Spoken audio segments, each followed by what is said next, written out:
Well, what behaviors in a relationship qualify as being abusive? If the answer were so simple, domestic violence would be easier to detect. But as we've learned from our experts and survivors, the abuse is non-discriminatory.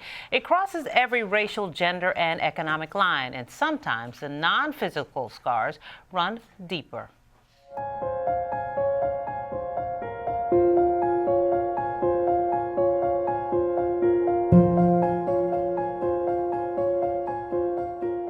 Domestic violence victim can be anyone. I've met with a wide range of people, a lot of different professions, a lot of different status. Carolyn Mulligan is the domestic violence coordinator at Prince George's Hospital.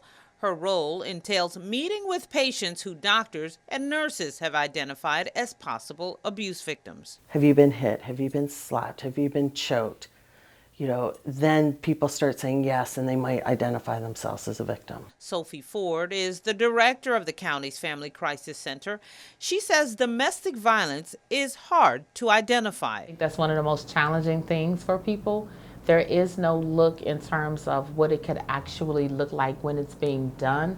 And there is no look in terms of what a victim will look like. It really is, and I tell people all the time, it's an equal opportunity destroyer. White, black, Latino, it doesn't matter, it is happening. We find that it's reported less often, for example, in Latino communities and in some of the immigrant communities, because there are grave concerns about involving the criminal justice system, where you may potentially have, for example, undocumented residents who may be concerned about, if I go there, will this mean I'll be deported?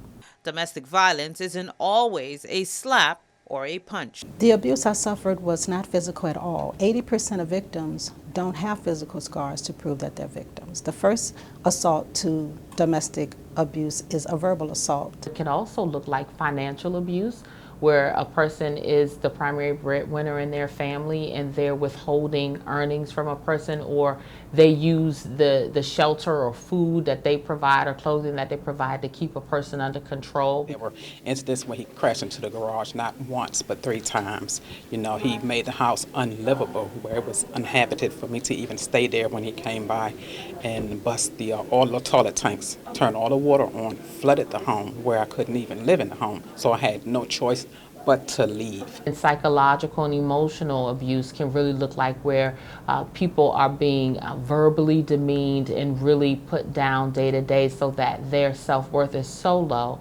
that they believe that they're not worthy of love, not capable of being loved, and really stay in this relationship because they feel like no one else will want them.